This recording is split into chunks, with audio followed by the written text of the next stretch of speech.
Hello दोस्तों, आप सभी का स्वागत है इसके टेक्निकल क्लासेस में। तो चलिए दोस्तों, एक नए सेशन में आप सभी का स्वागत है। और आज का जो क्लास होगा दोस्तों थ्योरी का, और थ्योरी में क्लास नंबर 21 होगा। इससे पिछला वाला वीडियो अगर आप लोग नहीं देखे हैं तो प्लेलिस्ट में जाकर के चेक कर लीजिए, वहाँ से आप लोगों को सारा वीडियो नंबर बाय मिल जाएगा। साथ ही साथ अगर आप लोग इस चैनल पर नए हैं तो चैनल को सब्सक्राइब करके वीडियो को जरूर शेयर कर दीजिएगा। तो चलिए आज का सबसे पहला प्रश्न से स्टार्ट करते हैं। सबसे पहला प्रश्न दिया हुआ है, और मैं बता दूं दोस्तों कि प्रश्न ये जो क्वेश्चन है कुछ आप लोगों को अजीब सा देखने में लग रहा होगा, लेकिन ये क्वेश्चन काफ़ी इंपॉर्टेंट था, इसलिए जो है हम ये प्रश्न करा रहे हैं। अब रही बात की पहला प्रश्न दिया है, आपको एक गीजर की मरम्मत करनी है तो गर्म पानी प्रदान नहीं करता है, संभावित कारण क्या हो सकता है। तो देखिए दोस्तों, एक गीजर है और वो क्या करता है, तो गर्म पानी वो प्रदान नहीं करता है। तो गीजर में क्या फॉल्ट हो सकता है कि वो गर्म पानी जो है प्रदान वो नहीं करता है। ए में कह रहा है कि थर्मोस्टेट संपर्क एक साथ वेल्डेड है, तो इससे कुछ नहीं होगा। बी में जो दिया हुआ है कि थर्मोस्टेट हीटर की सप्लाई विच्छेदित नहीं करता है, ऐसा भी कुछ नहीं है। सी में कह रहा है कि थर्मोस्टेट संपर्क खुले हुए हैं। तो देखिए दोस्तों, अगर ओपन होगा, ठीक है, थर्मोस्टेट अगर जो ओपन होगा तो क्या होगा, वो गर्म पानी जो है उसमें नहीं होगा। तो मेन जो फॉल्ट है दोस्तों यही है कि थर्मोस्टेट का जो संपर्क है वो खुले हैं। तो राइट आंसर जो होगा ऑप्शन इसका सी सही हो जाएगा। ठीक है, चलिए अगला प्रश्न पे चलते हैं। अगला प्रश्न दिया हुआ है, क्वेश्चंस में कह रहा है कि सावधानी सावधानी के तौर पर उष्मक विद्युत स्त्री जल उत्पन्न में प्रयुक्त उष्मक तत्व निम्न में से किस तापक्रम से अधिक नहीं अ, होना चाहिए। ठीक है, यानी कि जो तापमान जो होता है दोस्तों, ठीक है ना, वो किससे यानी कि ज़्यादा नहीं होना चाहिए, ये पूछ रहा है। अब रही बात की ऑप्शन ए में जो दिया हुआ है, तो क्या कह रहा है 335 डिग्री। तो ये जो होता है दोस्तों यानी कि 235 डिग्री से ज़्यादा नहीं होना चाहिए। कितना, 235 डिग्री से ज़्यादा नहीं होना चाहिए, जो कि ऑप्शन डी में दिया है 235 डिग्री। राइट आंसर जो होगा ऑप्शन इसका डी सही हो जाएगा। अगला प्रश्न दिया हुआ है कि एक महिला असावधानी से एक केतली को धात्विक भाग को चालू अवस्था में छू देती है, उसे एक विद्युत झटका लगता है, उसका कारण क्या है।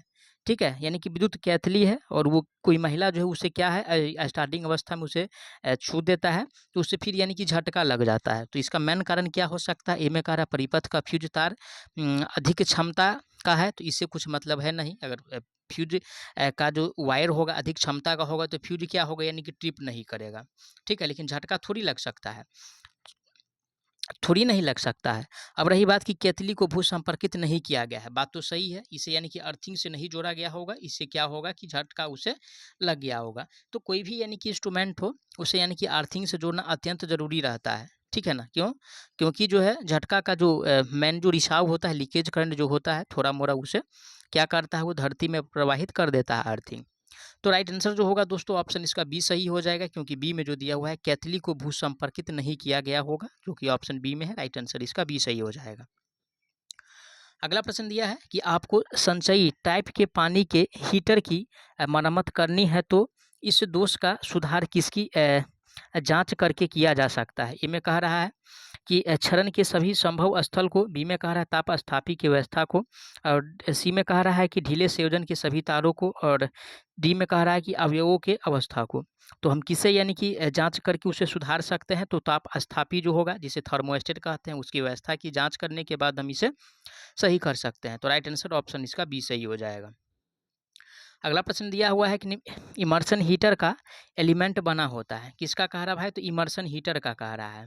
ठीक है, और हीटर की अगर बात किया जाएगा तो हीटर का जो एलिमेंट बना होता है, ठीक है, वो नाइक्रोम का बना होता है। किसका, नाइक्रोम का बना होता है। और नाइक्रोम ऑप्शन किस में दिया हुआ है, तो नाइक्रोम ऑप्शन बी में दिया है। करेक्ट आंसर की बात किया जाएगा तो ऑप्शन इसका बी सही हो जाएगा।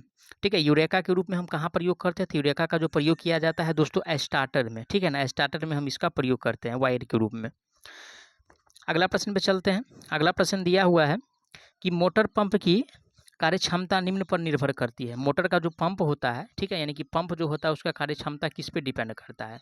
ए में दिया हुआ है कि बैरिंग के व्यास तथा मोटर की शक्ति पर, बात तो सही है, बैरिंग का व्यास कितना है, मोटर का शक्ति कितना है, उस पर डिपेंड तो करेगा ही करेगा। उसके बाद जो है ऑप्शन दिया हुआ वो लोहे तथा प्लास्टिक के पाइप। तो इससे क्या मतलब है भाई, जब मोटर का कैपेसिटी जांच करना है तो उसके व्यास से जांचेंगे, और उसका जो शक्ति है यानी कि कितना हॉर्स पावर का वो मोटर है उससे यानी कि वो पता चलेगा। उसके बाद कह रहा है कि सी में जल स्तर तो जल स्तर से भी नहीं कुछ होने वाला है, तो राइट आंसर जो होगा ऑप्शन इसका ये सही हो जाएगा, क्योंकि ए में जो दिया हुआ है दोस्तों बैरिंग के व्यास तथा मोटर की शक्ति पर। अगला प्रश्न दिया है कि सामान्यतः 4 इंच व्यास, क्या दिया है, 4 इंच व्यास की बैरिंग से 10 हॉर्स पावर के इंजन द्वारा 1 हेक्टेयर, क्या लिखा हुआ, 1 हेक्टेयर की सिंचाई में कितने घंटे लगेगा। अब रही बात कि एचपी कितना है, तो 10 एचपी दिया हुआ है, ठीक है। अब रही बात कि हेक्टेयर कितना है, तो 1 हेक्टेयर दिया हुआ है, और हमें क्या करना है उसे, यानी कि पटवन करना है, यानी कि पानी के द्वारा उसे पूरा एक एक साइज में कर देना है। और इस स्थिति के लिए हम यानी कि कितना देर मोटर को चलाएंगे, तो व्यास की बात अगर किया जाएगा तो व्यास जो दिया हुआ है कितना, यानी कि 4 इंच दिया है, सॉरी 4 इंच का पाइप है, ठीक है ना, कितना दिया है, तो 4 इंच व्यास की पाइप है ना, तो 4 इंच व्यास की पाइप दिया हुआ है। अब रही बात कि ये जो है अगर 3 से 4 घंटा चलेगा, क्योंकि 10 एचपी तो कम नहीं ना हुआ, काफ़ी ज़्यादा मोटर का पावर हो गया भाई 10 एचपी, तो 10 एचपी यानी कि 3 से 4 घंटा अगर चलता है तो वो क्या कर देगा, 1 हेक्टेयर खेत का जो है सिंचाई वो आसानी से कर सकता है। तो राइट आंसर जो होगा 3 से 4 घंटा ऑप्शन बी में दिया है, राइट आंसर जो होगा ऑप्शन इसका बी सही हो जाएगा।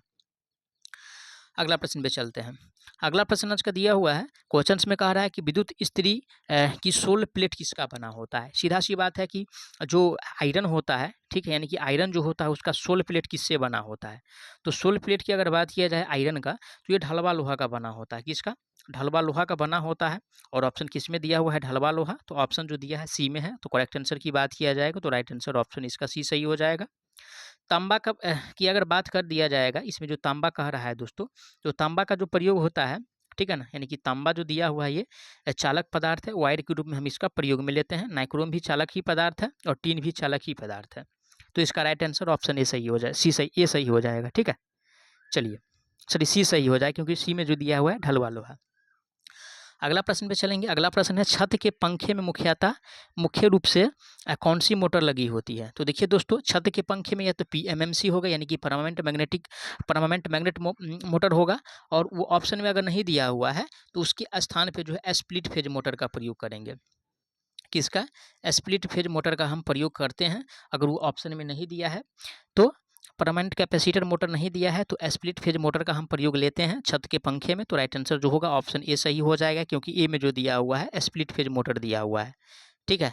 चलिए, अगला प्रश्न दिया है कि वाटर कूलर की टंकी में पानी की सप्लाई को किसके द्वारा कंट्रोल किया जाता है।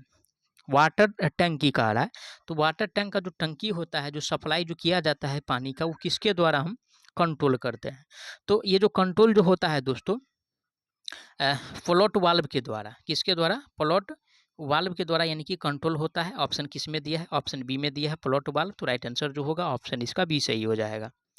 अगला प्रश्न पे चलते हैं। अगला प्रश्न दिया हुआ है कि निम्न में से टेबल पंखे का भाग नहीं है। तो सबसे पहले एस्टेटर, तो एस्टेटर जो है यानी कि फैन का भाग होता है। साथ ही साथ यानी कि रोटर भी भाग होता है। उसके साथ साथ यानी कि ब्लेड जो होता है, जिसे यानी कि फैन का ब्लेड जो घूमता है वो पार्ट को ब्लेड कहा जाता है।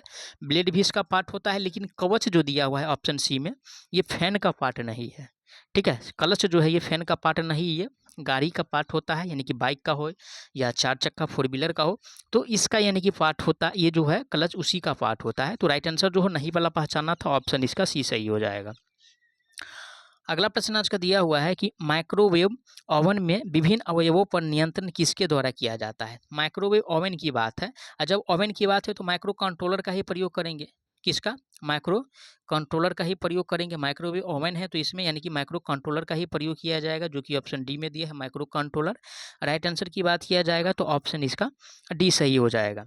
अब रही बात यानी कि तापमापी के रूप में यानी कि थर्मोस्टेट का प्रयोग किया जाता है, ठीक है, किसका, तो थर्मोस्टेट का। अगला प्रश्न दिया है, क्वेश्चंस में कह रहा है, क्वेश्चंस में दिया हुआ है कि खाद मिक्सर में लगी मोटर की घूमने की गति कितना होता है। खाद का मतलब क्या है दोस्तों, तो इसमें जो मोटर मेनली रूप से प्रयोग किया जाता है यूनिवर्सल मोटर का प्रयोग करते हैं। किसका, यूनिवर्सल मोटर का। और यूनिवर्सल मोटर का जो गति होता है काफ़ी ज़्यादा होता है, तो लगभग यानी कि 3000 से लेकर के 14000 आरपीएम तक ये क्या करता है, यानी कि रोटेट करता है। ऑप्शन किस में दिया है, तो ऑप्शन सी में दिया है 3000 से 14000। तो राइट आंसर जो होगा दोस्तों ऑप्शन इसका सी सही हो जाएगा, ठीक है। अगला प्रश्न दिया हुआ है प्रेशर टाइप गीजर में पानी की सप्लाई किस प्रकार के पाइप के द्वारा किया जाता है? किस में कह रहा है दोस्तों? तो प्रेशर कॉइल में, प्रेशर गीजर में। और प्रेशर गीजर में जो दोस्तों पानी का जो सप्लाई किया जाता है कॉपर पाइप के द्वारा। किसके द्वारा? कॉपर का जो पाइप होता है इसके द्वारा यानी कि सप्लाई किया जाता है। और कॉपर का पाइप जो दिया हुआ है ऑप्शन ए में दिया है। राइट आंसर की बात किया जाएगा तो ऑप्शन इसका ये सही हो जाएगा। नाइक्रोम दोस्तों किसका होता है, किसके रूप में प्रयोग करते हैं? तो हीटिंग एलिमेंट के रूप में नाइक्रोम का प्रयोग किया जाता है।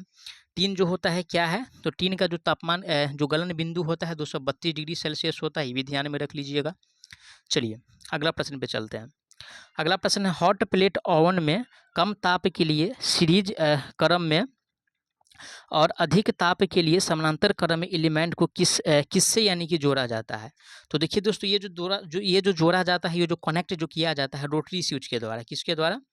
रोटरी जो स्विच होता है उसके द्वारा यानी कि कनेक्ट करते हैं, जो कि ऑप्शन बी में दिया है रोटरी स्विच। राइट आंसर की बात किया जाए ऑप्शन इसका बी सही हो जाएगा। ठीक है, अगला प्रश्न पे चलेंगे। अगला प्रश्न दिया है कि विद्युत वॉशिंग मशीन में स्लाइड इम्बेलर मशीन का टैंक किस आकृति का होता है? सीधा सी बात है कि वॉशिंग मशीन जो होता है, ठीक है, उसमें जो टैंक जो होता है दोस्तों किस आकार का होता है? तो उसका जो टैंक होता है दोस्तों साइड वाला वो आयताकार का होता है। किस आकार का? तो आयताकार का होता है। ऑप्शन किस में दिया है? तो ऑप्शन सी में दिया आयताकार का। तो राइट आंसर जो होगा ऑप्शन इसका सी सही हो जाएगा। अगला प्रश्न दिया हुआ है, क्वेश्चंस में है कि हीटर में लगी हीटिंग प्लेट की आयु किस पर निर्भर करती है? ए में दिया है एलिमेंट के प्रतिरोध पे, तो डिपेंड करेगा ही रेसिस्टेंस पे। एलिमेंट के प्रकृति पे भी डिपेंड करेगा। एलिमेंट के में यानी कि टर्नों की समीपता पे भी डिपेंड करेगा। उपरोक्त में से सभी पे डिपेंड करेगा। तो ये जो डिपेंड करता है दोस्तों सभी पे डिपेंड करता है, जो कि ऑप्शन डी में दिया है सभी। तो राइट आंसर इसका डी सही हो जाएगा। अगला प्रश्न दिया हुआ है कि इलेक्ट्रिक केतली में प्रयोग होने वाले मेटल हीटिंग एलिमेंट का तापमान कितना होता है? किसका कह रहा है भाई? तो केतली का कह रहा है। और केतली में जो दोस्तों मेनली रूप से जो टेम्परेचर का सीमा है ये 550 डिग्री सेल्सियस से लेकर के यानी कि 700 डिग्री सेल्सियस तक होता है। ठीक है, ऑप्शन बी में दिया है। करेक्ट आंसर की बात किया जाएगा तो ऑप्शन इसका बी सही हो जाएगा। मैं आशा करता हूँ आप लोग सारा प्रश्न को अच्छा से समझे होंगे। अगर कोई भी प्रश्न में किसी प्रकार का डाउट है तो प्लीज़ आप लोग उसके लिए कमेंट कीजिएगा, आपको जवाब बहुत जल्द मिलेगा। तो चलिए दोस्तों मिलते हैं एक नए सेशन में, तब तक के लिए जय हिंद।